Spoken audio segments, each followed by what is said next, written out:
Hi ನಮಸ್ತೆ ಎಲ್ಲರಿಗೂ ಮತ್ತೊಮ್ಮೆ ನನ್ನ ಯೂಟ್ಯೂಬ್ ಚಾನಲ್ ಹ್ಯಾಪಿ ವರ್ಡ್ಗೆ ಸ್ವಾಗತ. ಇವತ್ತು ನಾನು ನಿಮಗೆ ಒಂದು ಸಿಹಿ ರೆಸಿಪಿ ತೋರಿಸ್ಕೊಡ್ತೀನಿ. ಕಾಯಿಗಿಣ್ಣೆ ಯಾವ ರೀತಿ ಮಾಡೋದು ಅಂತ ತೋರಿಸ್ಕೊಡ್ತೀನಿ. ಇದು ಚಪಾತಿ ಜೊತೆ, ಪೂರಿ ಜೊತೆ ಮತ್ತು ದೋಸೆ, ಇಡ್ಲಿ ಜೊತೆ ತುಂಬಾ ಚೆನ್ನಾಗಿರುತ್ತೆ. ನಾನು ಇದನ್ನು ಇಡ್ಲಿ ಜೊತೆ ಮಾಡಿದ್ದೆ, ತುಂಬಾ ರುಚಿಯಾಗಿ ಬಂದಿತ್ತು. ನೀವು ಇನ್ನೂ ನನ್ನ ಚಾನಲ್ನ ಸಬ್ಸ್ಕ್ರೈಬ್ ಮಾಡ್ಕೊಂಡಿರೋದ್ರೆ ಈಗಲೇ ಸಬ್ಸ್ಕ್ರೈಬ್ ಮಾಡ್ಕೊಳ್ಳಿ, ಹಾಗೆ ಬೆಲ್ ಐಕನ್ನ ಪ್ರೆಸ್ ಮಾಡಿ. ಫಸ್ಟಿಗೆ ಒಂದು ಜಾರ್ಗೆ 1 ಕಪ್ ಆಗೋಷ್ಟು ತೆಂಗಿನಕಾಯಿನ ಸೇರಿಸ್ಕೊತಾ ಇದ್ದೀನಿ. ಫ್ರೆಶ್ ಆಗಿರೋ ತೆಂಗಿನಕಾಯಿನೇ ಸೇರಿಸ್ಕೋಬೇಕು.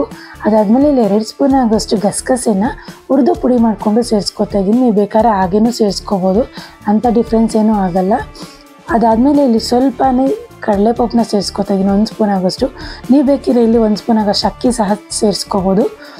ಇದು ಕೊಬ್ಬರಿ ನುಣ್ಣಗಾಗೋಕ್ಕೋಸ್ಕರ ಅಷ್ಟೇ ಕಡಲೆಪಪ್ಪನ್ನ ಸೇರಿಸ್ಕೊಂಡು ಸ್ವಲ್ಪ ನೀರು ಸೇರಿಸ್ಕೊಂಡು ನುಣ್ಣಗೆ ರುಬ್ಕೊಳ್ಳಿ.